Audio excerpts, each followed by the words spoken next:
Nós chegamos ao capítulo 26 do livro de Levítico. É o nosso texto para hoje à noite. E nos resta apenas uma semana para terminar o estudo deste livro. E observem como tem sido importante e desafiador para nós ao mesmo tempo.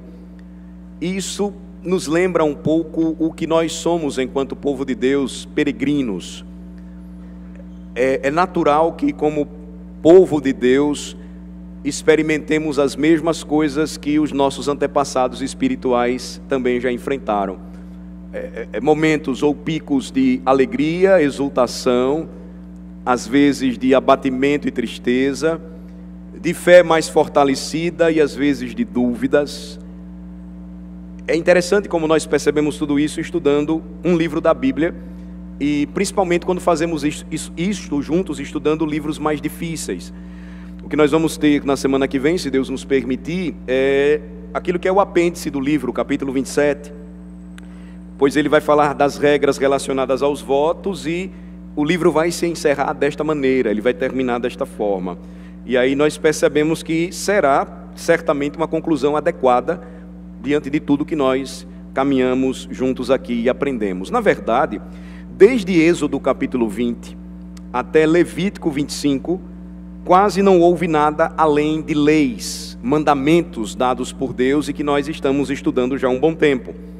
Então, desde os 10 mandamentos, seguidos de leis de casos, leis sobre a construção do tabernáculo, leis sobre sacrifícios, leis sobre o limpo e o impuro, sobre o santo e o profano, quase nada além de leis foram tratadas por nós, com apenas algumas narrativas ali durante a nossa leitura. Por exemplo, o bezerro de ouro, Nadab e Abiú, o homem blasfemo. E aí veja como é interessante, todas essas histórias ou narrativas no meio de todas essas leis são exemplos do povo de Deus cometendo erros colossais, mesmo Deus estando oferecendo, apresentando, lhes dando os seus mandamentos. Você tem então narrativas que funcionam como exemplos para mostrar que em meio a todas aquelas leis, o que é comum a nós como povo de Deus não é obedecer, mas é desobedecer. Não é cumprir o que Deus nos manda fazer, mas na verdade é descumprir suas ordens. Então, no final de todos esses mandamentos, esses estatutos e regras, o que é que nos apresenta o Senhor no capítulo 26? Bênçãos e maldições do pacto. Promessas e advertências, como eram comuns a esses tipos de pactos ou tratados ou alianças nos dias de Moisés. O que nós chamamos no estudo da história em geral, da história antiga, de Antigo Oriente Próximo. Esses tipos de relacionamento pactual eram muito comuns. Então, você tinha uma seção com várias leis ou regras ou estipulações do que deveria ser feito e do que não deveria ser feito. E qual a consequência disso? O grande rei, o imperador, abençoaria aqueles que fossem obedientes, mas em contrapartida, se houvesse desobediência e quebra desse pacto, o rei então iria amaldiçoá-los, eles seriam castigados por isso. Então observem como se divide aqui o capítulo 26. Primeiro, nós temos as bênçãos do pacto, dos versículos 1 ao 13, observem por favor. Levítico 26. Não fareis para vós outros ídolos, nem vos levantareis imagem de escultura, nem coluna, nem poreis pedra com figuras na vossa terra, para vos inclinardes a ela, porque eu sou o Senhor vosso Deus. Guardareis os meus sábados, e reverenciareis o meu santuário, eu sou o Senhor. Se andardes nos meus estatutos, guardardes os meus mandamentos e os cumprirdes, então eu vos darei as vossas chuvas a seu tempo, e a terra dará a sua messe, e a árvore do campo o seu fruto. A debulha se estenderá até a vindima, e a vindima até a sementeira. Comereis o vosso pão a fartar, e habitareis seguros na vossa terra. Estabelecerei paz na terra, deitar-vos-eis, e não haverá quem vos espante. Farei cessar os animais nocivos da terra, e pela vossa terra não passará espada. Perseguireis os vossos inimigos, e cairão a espada diante de vós. 5 de vós perseguirão a 100, e 100 dentre vós perseguirão a 10.000, e os vossos inimigos cairão a espada diante de vós. Para vós outros olharei e vos farei fecundos, e vos multiplicarei e confirmarei a minha aliança convosco. Comereis o velho da colheita anterior para dar lugar ao novo, tirareis fora o velho. Porei o meu tabernáculo no meio de vós, e a minha alma não vos aborrecerá. Andarei entre vós, e serei o vosso Deus, e vós sereis o meu povo. Eu sou o Senhor vosso Deus, que vos tirei da terra do Egito, para que não fosseis seus escravos, quebrei os timões do vosso jugo, e vos fiz andar eretos. Então você tem aqui a primeira parte, e ela fala sobre as bênçãos decorrentes da obediência ao pacto de Deus com o seu povo. Se você fosse obediente, você poderia esperar todas essas coisas boas que viriam sobre você como uma nação, diz o Senhor a Moisés. Agora, na sequência, nós temos uma sessão muito mais longa. Você vai perceber 5 conjuntos diferentes de advertências, cada um sendo construído, edificado sobre o outro.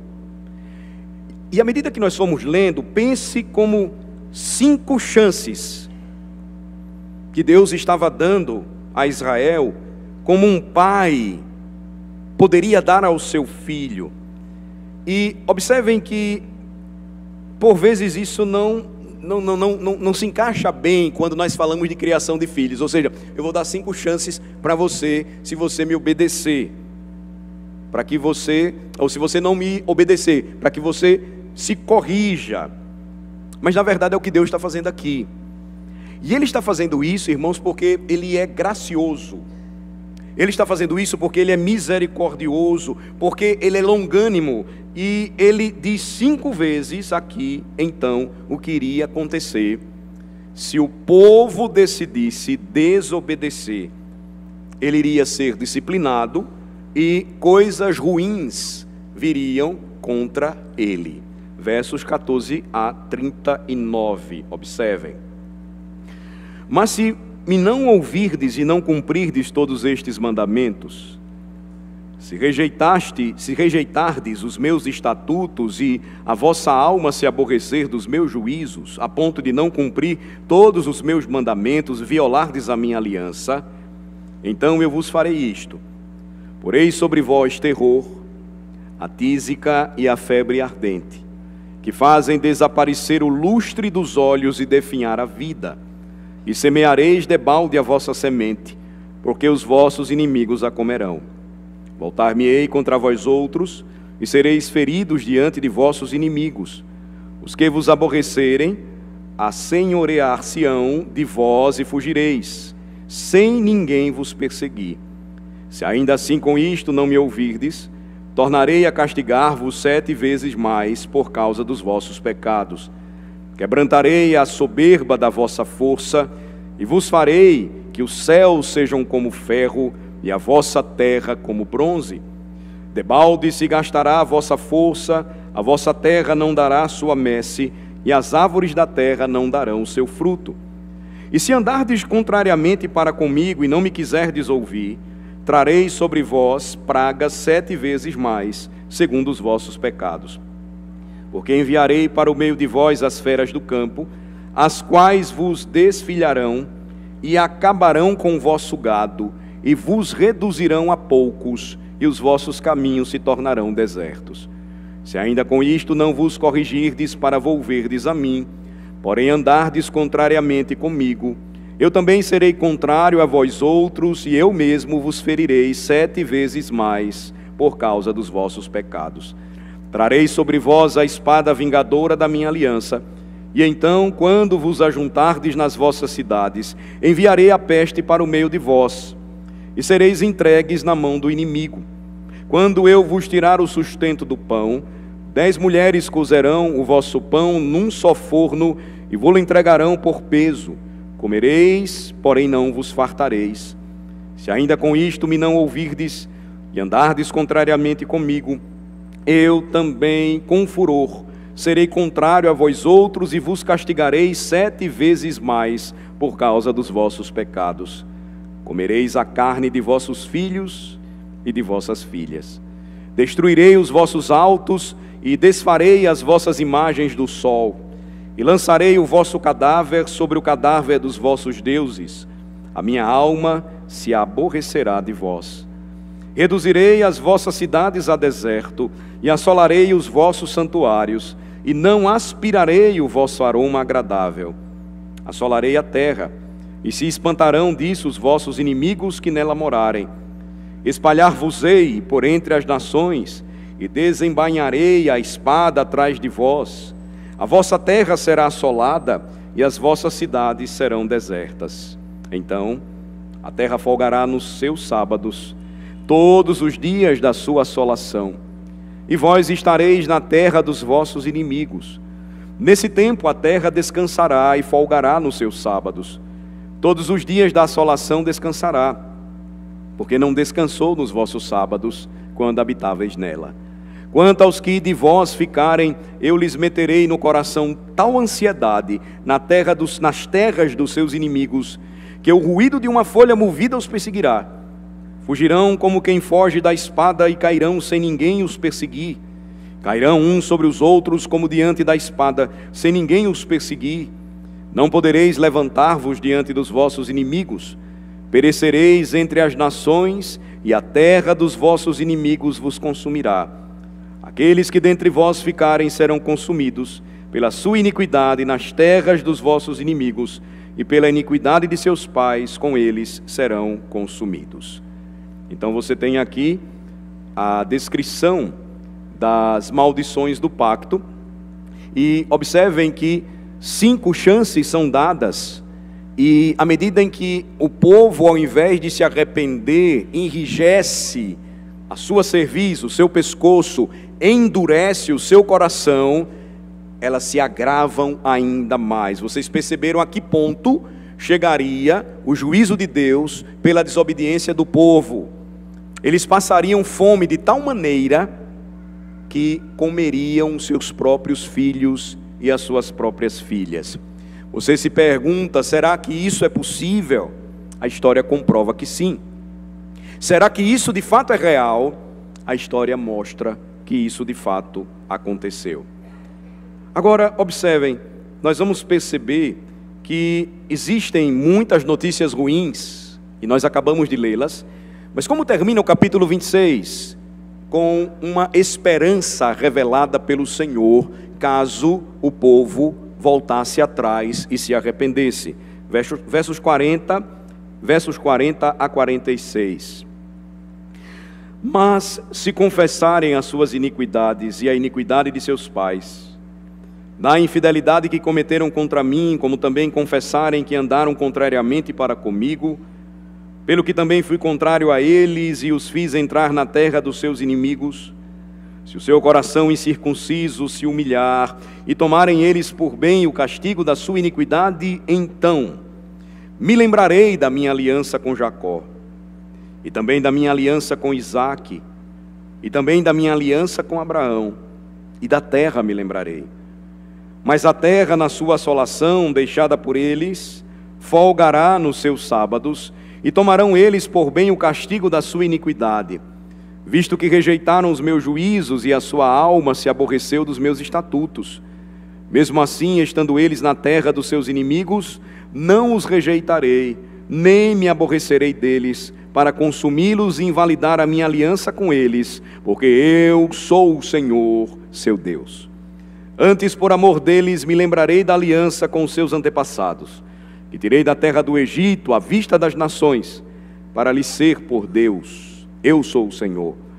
São estes os estatutos, juízos e leis que deu o Senhor entre si e os filhos de Israel no Monte Sinai, pela mão de Moisés. Veja, o povo ainda não havia entrado na terra, e o Senhor já estava preparando o coração deles para o que aconteceria se estes fossem obedientes, mas também aconteceria se estes fossem desobedientes. Há promessa e esperança, caso em meio à desolação e o juízo de Deus pela desobediência, eles se arrependessem. Veja como é interessante então a construção aqui de Levítico capítulo 26. Isso se reproduz na história. É interessante, até mesmo nas obras escritas pelos homens, livros, posteriormente filmes, enfim. Talvez alguns de vocês já leram as Crônicas de Nárnia, de C.S. Lewis, e você tem a sua crônica predileta ali. Eu gosto muito da crônica denominada A Cadeira de Prata. É interessante que ali você tem o relato de duas crianças, ou de dois meninos, né? Um menino e uma menina, na verdade, a Jill e o Eustáquio. E lembre-se que eles são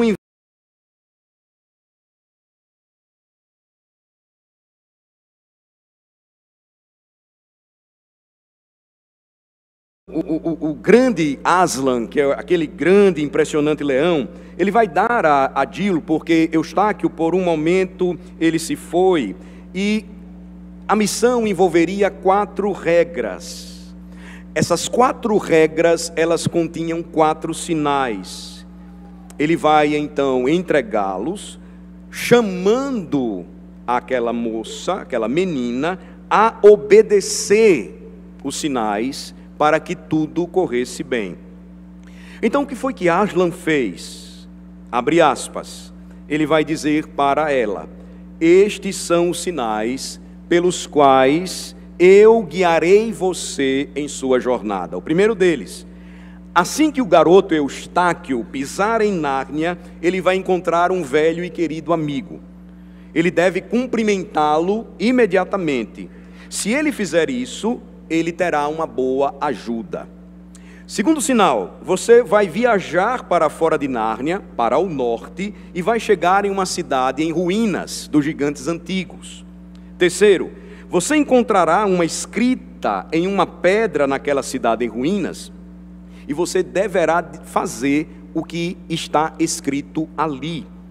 E o quarto sinal dado por Aslan foi: você vai conhecer o príncipe perdido, e quando encontrá-lo, será a primeira pessoa que você conheceu em suas viagens que pedirá para você fazer algo em meu nome, em nome de Aslan.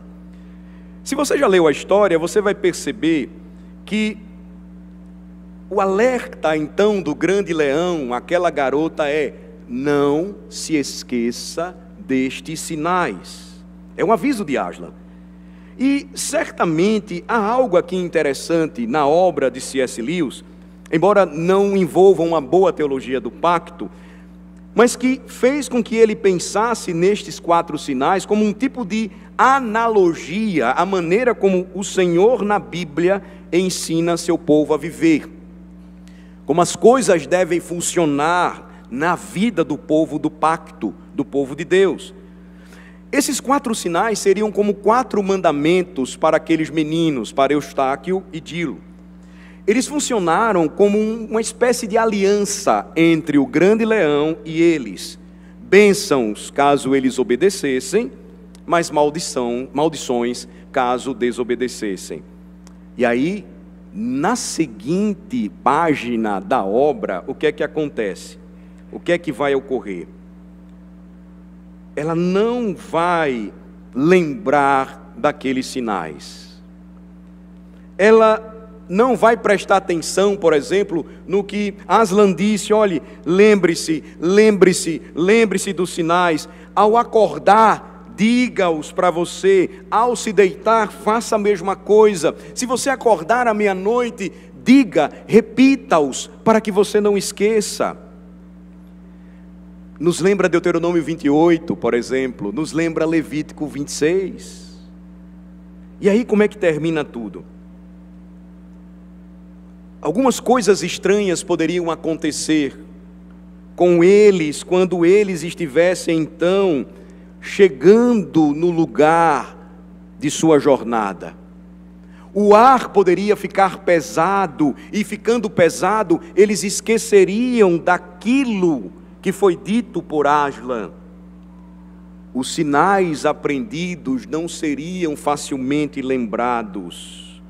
E Aslan então diz: preste atenção, quando isso acontecer, creia nos sinais e siga o seu caminho, filha de Eva. Observem que o que acontece é que no final de tudo, eles cometem erros, porque eles não fazem como Aslan ordenou. E porque eles não fizeram, quando as circunstâncias elas surgiram, eles então falharam. Eles não obedeceram e por isso eles se envolveram em problemas.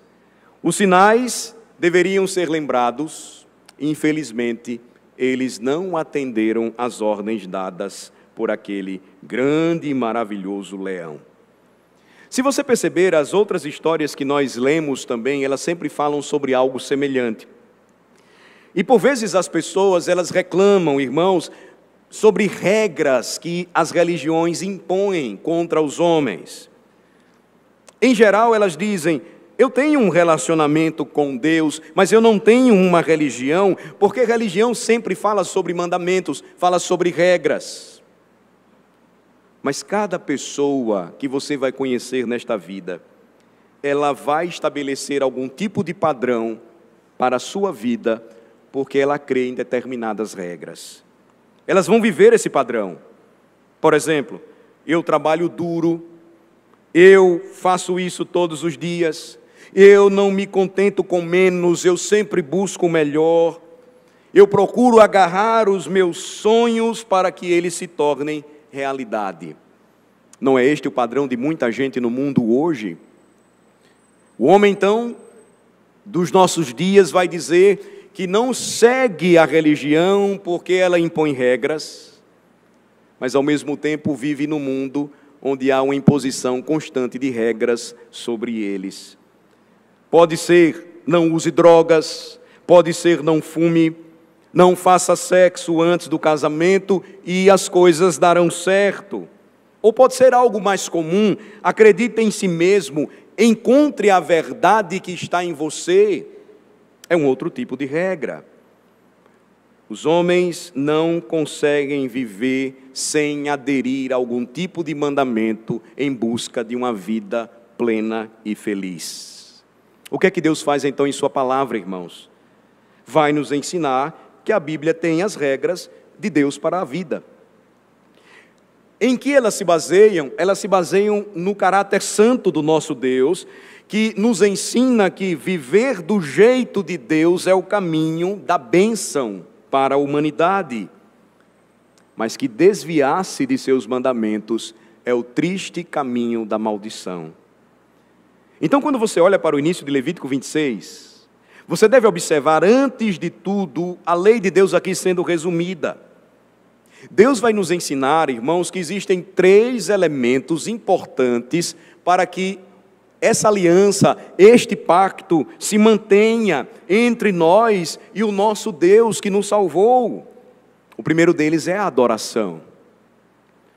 O segundo deles é a fé ou a confiança em Deus. O terceiro e último é o temor a Deus. Adoração, confiança e temor. Então o Senhor fala inicialmente: adore o único Deus verdadeiro. Versos de número 1 e 2. Não fareis para vós outros ídolos, nem vos levantareis imagem de escultura, nem coluna, nem poreis pedra com figuras na vossa terra, para vos inclinardes a ela, porque eu sou o Senhor vosso Deus. Guardareis os meus sábados e reverenciareis o meu santuário. Eu sou o Senhor. Observem, a confiança aqui é representada pela observância do dia do Senhor. A confiança no dia do Senhor sempre estaria relacionada a essa confiança ou essa fé dependente em Deus. É como se Deus dissesse a Moisés e a todo o povo de Israel: vocês confiam em mim o suficiente para descansar em um dia que eu separei para a minha adoração? Vocês confiam que eu posso cuidar de vocês? Vocês creem que eu posso dar para vocês pão suficiente no sexto dia, para que no sétimo você descanse? Pão suficiente para 2 dias, vocês creem nisso? Adoração, confiança e temor. Vocês deverão guardar os meus sábados, versículo 2. Vocês deverão reverenciar o meu santuário, o meu tabernáculo, ou seja, reverência pelos mandamentos de Deus, pelos seus sacrifícios, por tudo o que estaria relacionado ao que aconteceria em seu santuário. Adoração, confiança e temor, esses são os 3 elementos da guarda da aliança com Deus. E qual é o inverso? 3 elementos também são apresentados por Deus para a quebra desta aliança. Idolatria é o primeiro deles, autoconfiança o segundo, desobediência o terceiro. Idolatria, autoconfiança, desobediência. Você adora o Deus errado, confia em si mesmo e, consequentemente, desobedecerá os mandamentos do Senhor. Isso é o que está resumido, irmãos, nestes 2 primeiros versículos, de forma muito simples para nós. E nós precisamos manter várias coisas em mente quando nós pensamos sobre essas bênçãos e maldições. E a razão é simples, porque é muito fácil e poderíamos, com muito pouco esforço, entender completamente errado tudo isso e pensar: tudo bem, então é isso que eu faço, e se eu fizer tudo isso, as coisas irão muito bem para mim, tudo vai dar certo para mim. E se algo está ruim em minha vida, eu devo ter desobedecido a Deus, e é por isso que eu estou sofrendo.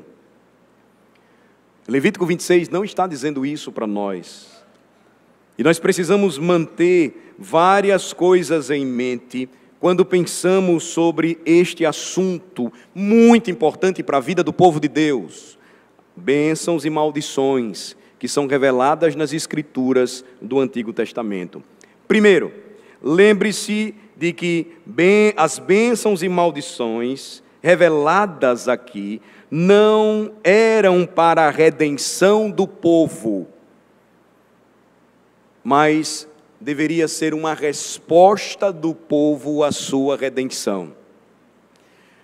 Em outras palavras, obediência é o resultado de uma vida redimida. Eu não obedeço para ser redimido, porque eu sou redimido por Deus, eu obedeço. Então, esta é a primeira lição, e é absolutamente essencial para nós, porque se nós não entendermos isso, nós vamos compreender mal o Evangelho. Porque se você acha que Deus está chegando ao seu povo para dizer o seguinte: olha, eu tenho algumas coisas para vocês fazerem, se vocês quiserem ficar seguros, então você não está entendendo o objetivo de Deus em apresentar esses termos do pacto que envolviam bênção e maldição. Onde eles estavam? No momento em que Deus deu Levítico 26. No Egito, não. Não foi isso que Deus disse aos israelitas no Egito. Deus não disse assim: olha, eu quero testar vocês.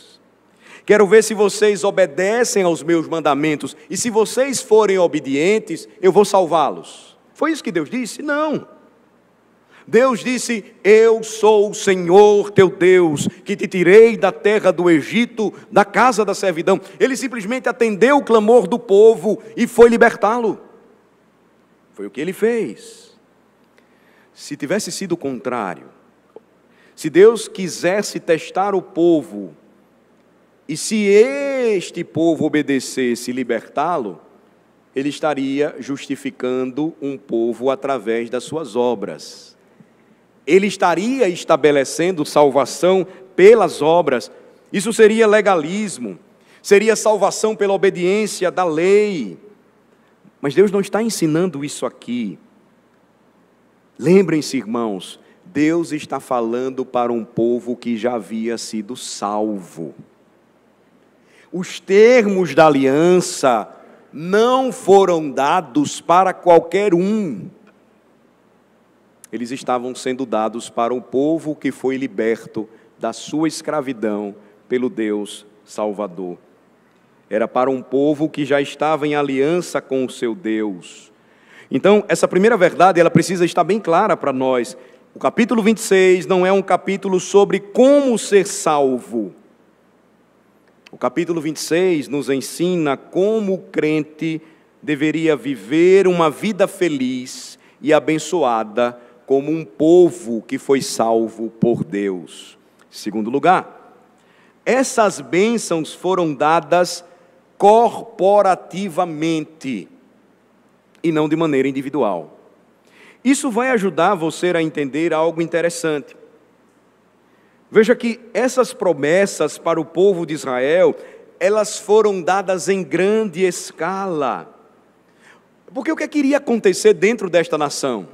Aquilo que iria acontecer dentro da igreja.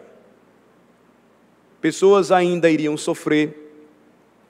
Pessoas ainda iriam sofrer acidentes. As colheitas iriam falhar. Jovens iriam morrer. As pessoas não conseguiriam ter filhos quando desejassem ter filhos. Então não era uma promessa de que se você fizer a coisa certa, Deus vai garantir que nada de ruim aconteça com você. Não era uma promessa individual, em que você receberia todas as coisas boas se obedecesse, mas era uma promessa corporativa, de como Deus iria lidar com o seu povo. Irmãos, Deus jamais esperou obediência perfeita de cada um dos membros da sua igreja, mas uma obediência geral. E era com isso que ele estava dizendo: eu serei favorável a vocês. Se a igreja dependesse de nós, pare um pouco para pensar sobre isso. Se a igreja dependesse do que nós fazemos, se a igreja dependesse da nossa obediência, porque nós somos desobedientes, nós estaríamos perdidos. A questão não é essa. Pense em Sodoma e Gomorra, por exemplo. Abraão negociando pelos santos naquelas cidades. E ele vai ouvir Deus dizer que estava disposto a ir tão longe a ponto de, por causa de 10 pessoas justas, ali, naquelas 2 cidades, salvar todo mundo. Se o mundo soubesse que muitas coisas ruins, elas deixam de acontecer, porque Deus preserva o seu povo naquele meio, eles tratariam de forma diferente a igreja. Mas não é assim que acontece. Nós temos estudado as manhãs de domingo o Evangelho de João, e não é assim de fato que acontece. O homem natural, ele é desobediente, ele rejeita a palavra de Deus. O homem natural, ele tem ódio a Cristo, o Salvador. Por isso o Senhor está falando aqui para um povo que já havia sido salvo. Ele está buscando uma obediência geral, corporativa. Esta iria resultar em prosperidade também para toda a igreja. Pensem, Deus vai abençoando a sua igreja à medida em que ela caminha neste mundo. Ele vai nos ensinando o segredo do contentamento. Eu quero muito ter filhos, e eu posso achar que Deus não está se agradando de mim por isso, mas ao mesmo tempo Ele está abençoando o povo com filhos. Eu quero tanto um melhor emprego e eu posso achar que Deus não está me abençoando porque não melhora a minha situação, mas eu vejo no meio do povo os meus irmãos recebendo isso das mãos de Deus. Ele está querendo que nós pensemos mais de forma corporativa e deixemos de pensar em nós mesmos. É assim que nós devemos ver. Isso nos leva a uma terceira consideração. Esta era uma aliança ou um pacto com o povo de Deus. Primeiramente, com o povo de Israel. Este era, naquele período específico, a igreja e nação que estava sendo preparada para servir ao Senhor. Aí você vai perguntar, mas pastor, e onde é que está o Brasil neste capítulo? Ele está muito longe. Porque, inicialmente, esta não é uma aliança com o Brasil, mas é uma aliança com o povo de Israel. Então, a gente não pode simplesmente, de forma rápida, direcionar essas bênçãos e maldições e dizer que esta é uma promessa para o nosso país, ou para qualquer país que venha à nossa mente. Porque Deus estava tratando com a sua nação pactual. Agora, lembrem-se do profeta Amós. Quando nós lemos Amós, em outros lugares, nós vemos que Deus ainda trata com nações como nações, e que Ele promete abençoá-las ou julgá-las, e que isso então nos mostra uma aplicação mais ampla e mais geral. Ele está falando ao povo da aliança, e este povo estaria espalhado sobre toda a face da terra. Era apenas questão de tempo. Mas recebereis poder, Atos capítulo 1, versículo 8, ao descer sobre vós o Espírito Santo, e sereis as minhas testemunhas em Jerusalém, Judeia, Samaria, até os confins da terra. Então esses princípios, de certa forma, se aplicam às nações, se estas se rendessem no futuro aos pés do Rei dos Reis e Senhor dos Senhores. É verdade também que quando obedecemos, a nossa vida, ela melhorará. Mas talvez, de forma imediata, nós devemos pensar nisso como uma promessa, repito, dada por Deus para a sua igreja. Esse é o grande ponto. Para aqueles que pertencem a Deus por meio da fé em Jesus Cristo. Gálatas capítulo 3 nos diz que os da fé são os verdadeiros filhos de Abraão. O ponto importante aqui, irmãos, para nós, pensando sobre este tema, que está relacionado às bênçãos do pacto, é o seguinte. Infelizmente, hoje, esta é uma passagem muito negligenciada pela igreja moderna.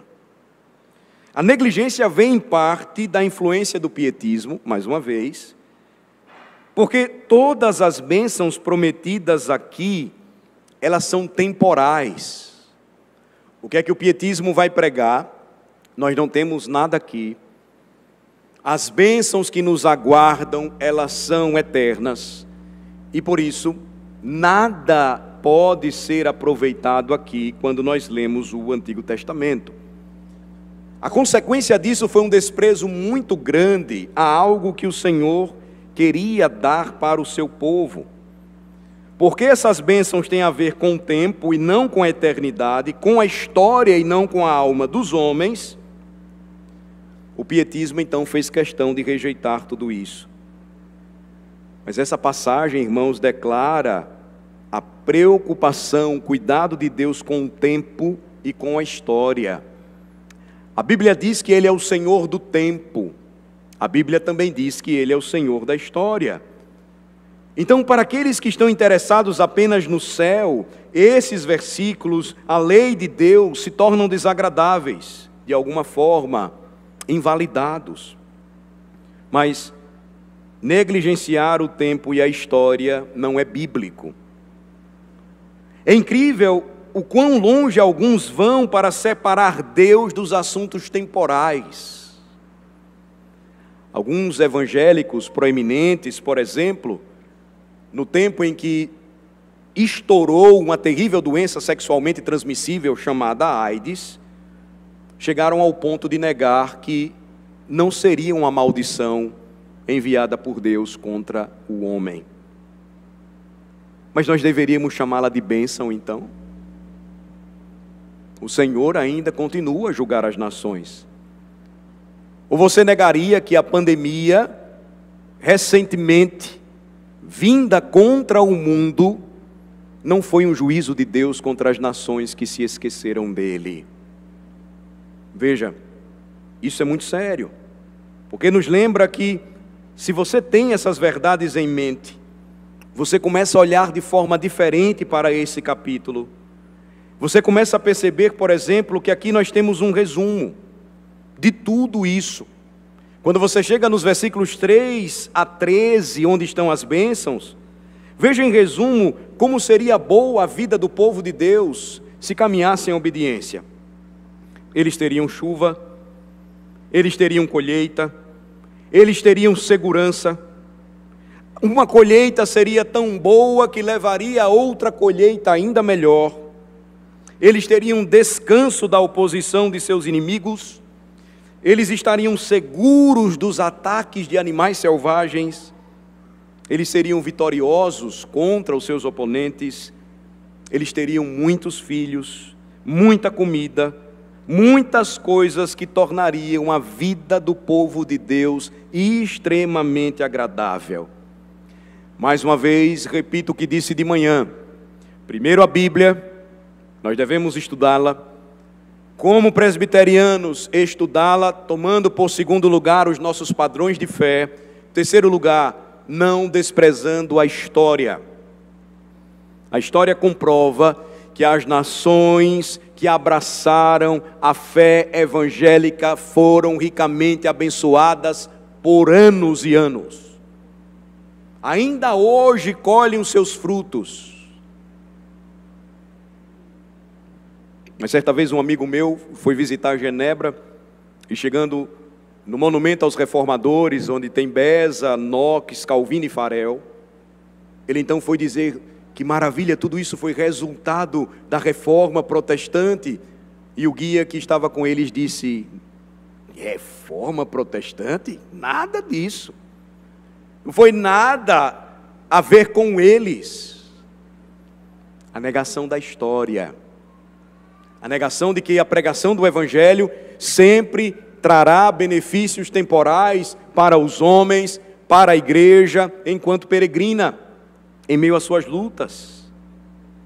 Se eu pudesse resumir em 2 palavras o que Deus fala sobre as bênçãos do pacto, ele diria o seguinte, ou eu diria o seguinte: se vocês forem obedientes, vocês terão 2 coisas muito claras na vida de vocês.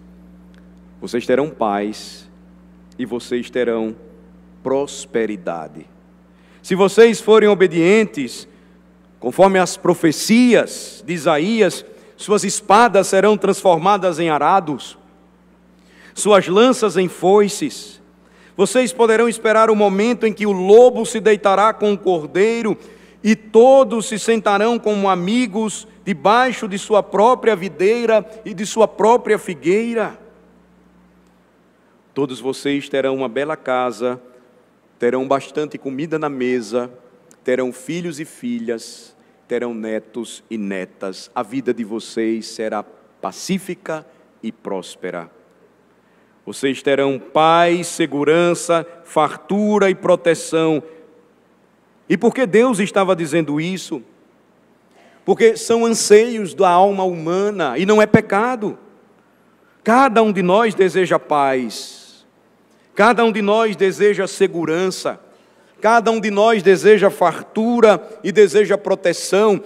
Irmãos, não é justamente isso que no período eleitoral os cristos do nosso tempo oferecem? Eu vou dar segurança para vocês, proteção, comida na mesa, alegria, diversão, e por aí vai. Satanás sabe quais são os anseios do homem e ele tenta iludi-los. Por vezes nós temos muito cuidado para não dizer estas coisas porque nós queremos espiritualizá-las de forma excessiva, por conta de uma teologia distorcida que fala que você deve dar a Deus para receber em dobro. Deus não está falando nada disso. Ele está falando apenas: você foi salvo por mim. Se você for obediente, eu vou te abençoar mais e mais. Não foi assim que Deus nos criou? Não foi assim no paraíso? Não será assim nos novos céus e nova terra? A terra prometida era um modelo do jardim que Adão perdeu por seu pecado. Era uma imagem futura da Jerusalém celestial. Era uma realidade tangível para o povo de Deus, que uma vez teve tudo isso, e nós sabemos, e depois perdeu tudo isso, também nós sabemos, mas poderia esperar tudo isso novamente, porque o Senhor prometeu. Então nunca Deus dirá a você: que vergonha, Alain, você está querendo comida, que vergonha, você está querendo segurança, proteção, você está querendo paz. Se você fosse santo, se você fosse espiritual, você ia querer sofrer. Isso não é coisa de crente. Deus jamais dirá isso para a gente. O que Ele diz, no entanto, e lembrem-se, nas palavras de Jesus, é: diante disso tudo não seja tolo. Não acumule tesouros aqui na terra, onde a traça e a ferrugem corroem. Isso tudo pode durar meses, anos, mas vai ficar tudo para trás. Acumule tesouros nos céus, onde a duração é eterna. Mas uma coisa não nega a outra. Uma coisa não nega a outra. Eu quero concluir o que eu estou dizendo hoje, porque será melhor deixar os 5 estágios da disciplina para o domingo que vem. Aí eu ainda demoro mais em Levítico. Mas por que será melhor para a gente?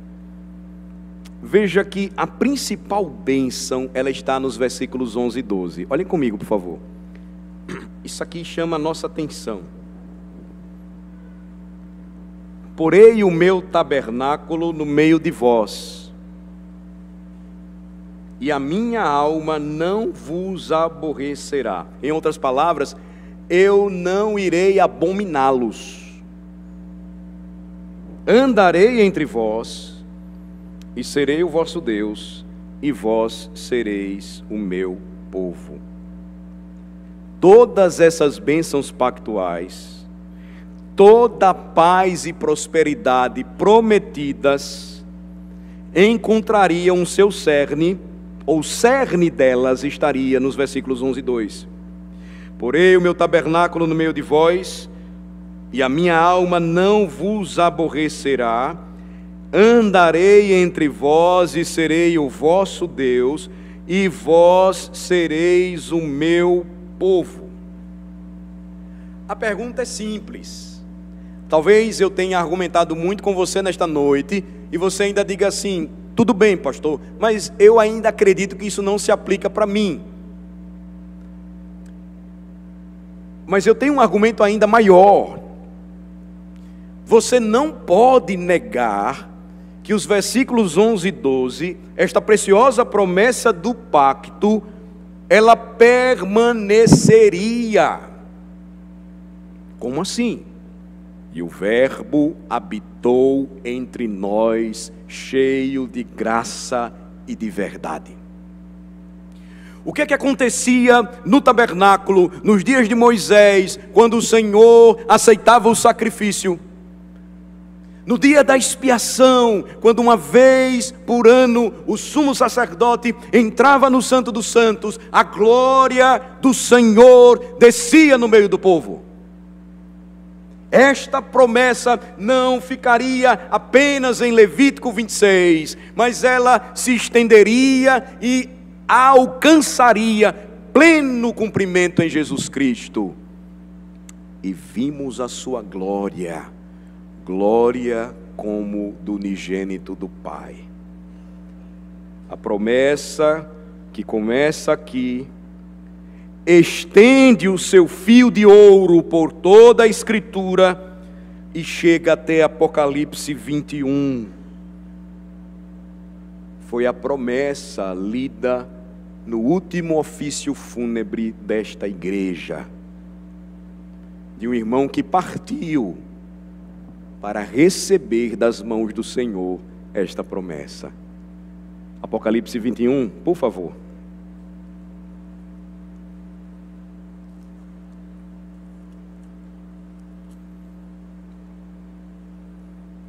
A partir do versículo 1.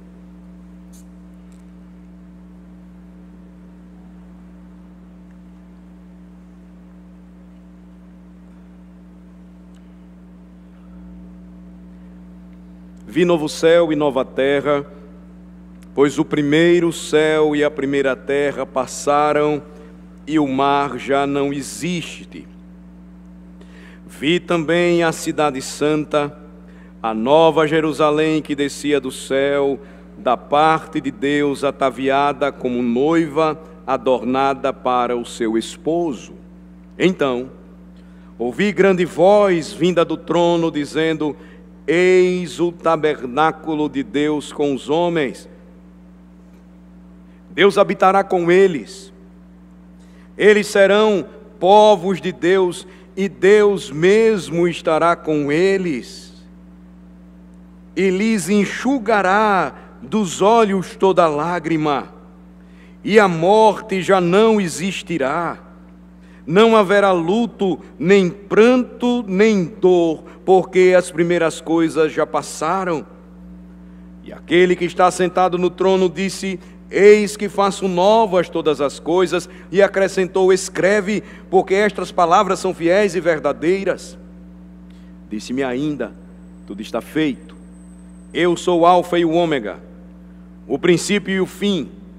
Eu, a quem tem sede, darei de graça da fonte da água da vida. O vencedor herdará estas coisas, e eu lhe serei Deus, e ele me será filho. Levítico 26, aqui claramente, Deus cumprindo em Cristo a sua promessa.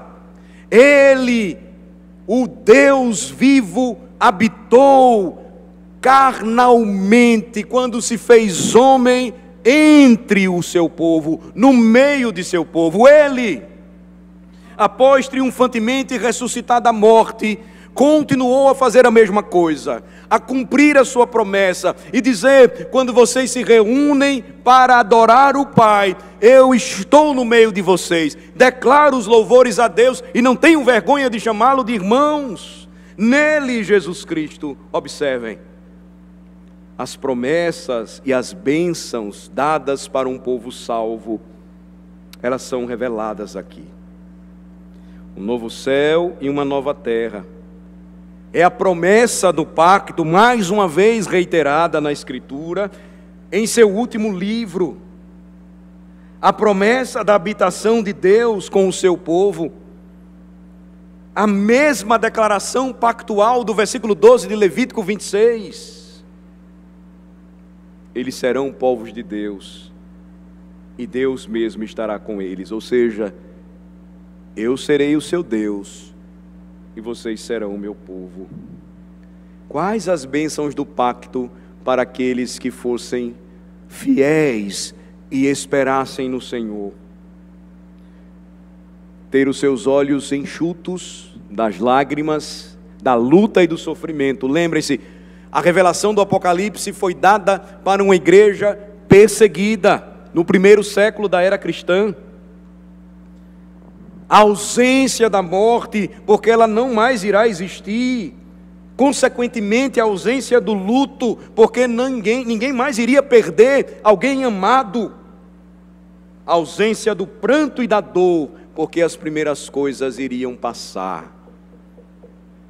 Eu não posso tomar os versículos que são cruciais para compreender as bênçãos que Deus promete para o seu povo nessa vida e esquecer das outras. Esse é o argumento mais forte que eu apresento hoje para vocês. Ou seja, não é algo dirigido diretamente para você e para mim, não esqueça, mas são promessas ainda permanentes em meio à nossa peregrinação nessa vida. Em determinados momentos e circunstâncias, podem ser mais profusas ou menos profusas, mas elas sempre estarão presentes.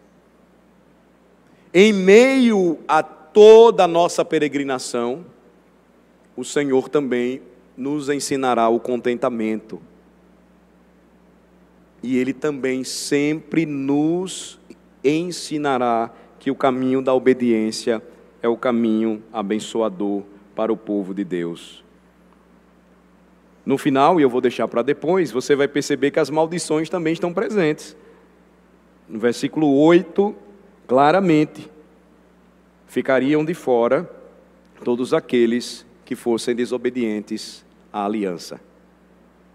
O que o Senhor está nos lembrando aqui, irmãos, é a sua promessa em essência de 4 coisas maravilhosas. A primeira delas, e elas estão presentes em Levítico 26. Eu irei viver com vocês, é a primeira delas. A segunda, eu os amarei. Terceira, eu andarei com vocês.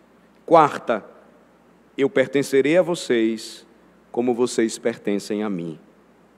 Nunca esqueçamos disso. A maior bênção para a igreja, a comunidade do pacto, é a bênção da qual todas as outras fluem. É a presença do próprio Cristo no meio de nós, em nós. É uma bênção tão rica, porque não é automática. Não é automática, como veremos nas maldições. Porque nem todo mundo conhece a Deus.